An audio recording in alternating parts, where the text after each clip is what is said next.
Vâng, xin chào tất cả mọi người. Rất vui được đồng hành với tất cả mọi người trong video ngày hôm nay. Và hôm nay chúng ta sẽ xuất phát điểm từ cái nút giao giữa đường Tây Sơn, đường Chương Dương và đường Nguyễn Thái Học của thành phố Quy Nhơn nha. Đây.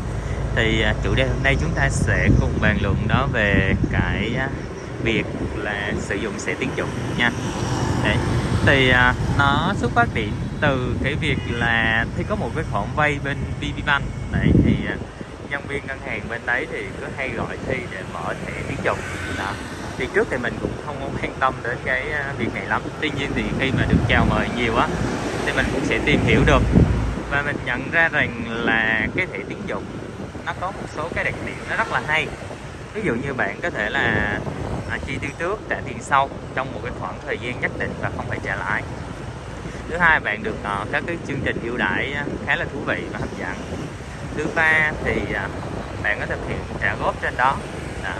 Thứ tư là bạn có thể là quản lý được chi tiêu tài chính trên đó luôn. Thứ năm là bạn có thể rút được tiền trên đó, tuy nhiên phí thì nó hơi cao một tí đó. Thì đó là những cái lợi ích mà khi chúng ta sử dụng cái thẻ tín dụng. Đấy. Tuy nhiên thì ở một góc nhìn khác thì chúng ta cũng sẽ có được một số cái rủi ro khi mà chúng ta sử dụng cái thẻ tín dụng. Mà để tránh đi các cái rủi ro này thì các cái tổ chức tín dụng, các ngân hàng thì hoặc đơn vị tài chính đó, họ sẽ có một cái số quy định khi mà mở thẻ tín dụng phụ thuộc vào cái thu nhập hàng tháng của chúng ta. Đấy. Và khi mà chúng ta vượt qua được cái điều kiện mở thẻ tín dụng của các đơn vị tài chính, tổ chức tín dụng đấy, thì chúng ta sẽ có được cái thẻ tín dụng với hạn mức cao hơn nhiều lần so với lại cái thu nhập của chúng ta đó. Nên là các ngân hàng họ đều có yêu cầu và không ai có thể mở được. Và cái người mở được thì thông thường cái thời điểm mở thì họ dư dả về tài chính và có cái khả năng chi trả tốt cho thì cái việc mà nếu như chúng ta đến hạn khi mà phải thanh toán cho các cái khoản chi tiêu của chúng ta. Tuy nhiên thì ở một số thời điểm, là đặc biệt là trong cái thời điểm mà cái việc làm và kinh tế của chúng ta nó đang khó khăn một xíu ấy, thì có thể là cái việc mà chúng ta chi tiêu thường xuyên với việc là chi trước rồi trả sau của chúng ta cứ luôn luôn cảm giác là mình giàu có đó. Mặc dù bạn không có lương nghe, nhiều khi bạn không có nhận được đủ cái số tiền chi tiêu hàng tháng của mình đâu đấy, nhưng mà bạn thấy trong thẻ của mình lúc nào cũng có tiền đó, và tiền rất là nhiều luôn đó. Và cái thói quen trước chúng ta nó biết gì thì cái việc là chúng ta cứ chi tiêu như một cách thông thường, tại vì trong ví chúng ta luôn sẵn tiền đó. Nó dẫn đến một việc là sau này chúng ta cái nguồn thu nhập của chúng ta không đảm bảo, không giải quyết được cái quy định về các cái khoản tiền để không bị tính lãi suất, hoặc là không đảm bảo về thời gian hoàn trả lại cho cái số tiền trong thẻ tín dụng, thì dẫn đến cái việc là các cái việc thanh toán cái khoản lãi chúng ta nó dư ra và là gây áp lực rất là nhiều đến cái việc thanh toán của chúng ta.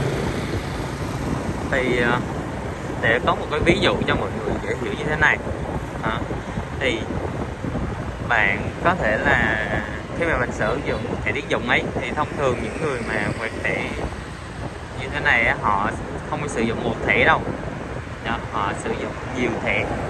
Đấy, giả sử như bạn sử dụng 3 thẻ và đến khi mà tài chính của bạn không đảm bảo nha, vô tình bạn sử dụng ở cái thẻ thứ nhất, mình không đủ tiền để mà mình hoàn trả cái chi phí ở trong cái thẻ này, thì mình lại sử dụng cái nguồn tiền từ thẻ tín dụng thứ hai để mà nuôi cái thẻ thứ nhất đó. Đến rồi kỳ hạn rồi mình không giải quyết được cái khoản tiền của mình.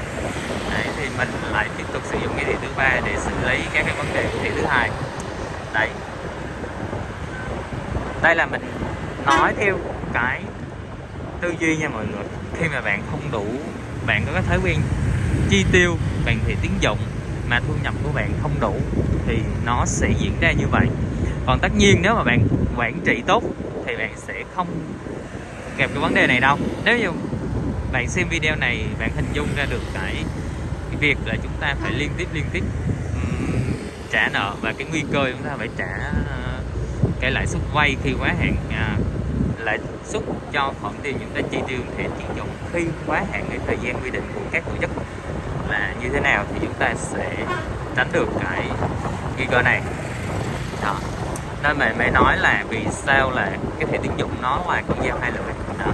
Và khi bạn đã sử dụng thẻ thứ nhất để xử lý cho thẻ thứ hai, dùng thẻ thứ hai xử lý cho thẻ thứ ba, hay là quy trình của chúng ta ngược lại thì chúng ta đang liên tục đảo nợ từ thẻ này qua thẻ kia và luôn luôn phải trả cái phí trên đó nha. Đấy. Luôn luôn phải trả phí, và một cái khoản tiền mà chúng ta cứ ứng trước rồi làm ra chi trả, ứng trước làm ra chi trả, dẫn đến là khi chúng ta không có trả hết được và chúng ta trả đến một cái hạn mức nào đó để không phải trả lãi thì dần dà cái khoản nợ chúng ta sẽ tăng lên. Nếu mà các bạn chưa sử dụng thẻ tín dụng thì mình không biết được cái điều này, nhưng mà đây là một điều đáng, cái nguy cơ rất là dễ dàng tiết diện nếu mà chúng ta tiếp tục cái thói quen sử dụng thẻ tín dụng nha. Đó. Còn chưa kể rằng là khi mà mình không thể nào mà đảo thẻ kịp nữa thì mình lại phải sử dụng các cái dịch vụ đảo nợ bên ngoài đó. Quét máy bóp đó. Họ sẽ chuyển tiền vào tài khoản của chúng ta để giải quyết cái sự quá hạn trong cái khoản chi tiêu trong thẻ tín dụng, và chúng ta sẽ trả phí cho họ qua cái hình thức là việc thẻ bóp và theo hình thức mua hàng. Đấy. Tuy nhiên thì không có hàng hóa mà chúng ta sẽ nhận tiền mặt. Đơn vị làm như vậy thì họ tăng về doanh số máy bóp, thì đồng thời chúng ta lại giải quyết được vấn đề của mình. Tuy nhiên thì khi mà nó thì chúng ta sẽ gặp các vấn đề về lộ thông tin hoặc là xuất khống hóa đơn. Ôi, mưa rồi này. Nên là khi ở các cái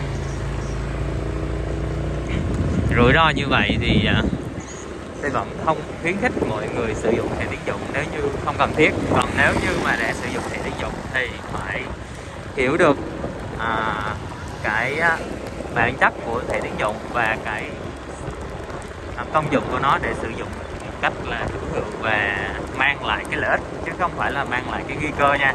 Đấy.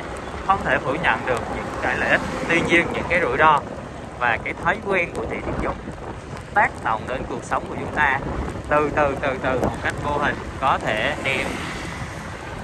gây ra, chứ không phải là đem lại nha, có thể gây ra cho chúng ta những cái vấn đề về tài chính khó giải quyết. Đấy. Đặc biệt là thói quen chi tiêu không có hợp lý nha. Ok, cảm ơn tất cả mọi người đã theo dõi video, và có lẽ vì trời nó mưa nên Thi sẽ dừng video ở đây nha mọi người. Cảm ơn tất cả mọi người đã theo dõi và hẹn gặp lại tất cả mọi người ở video sau.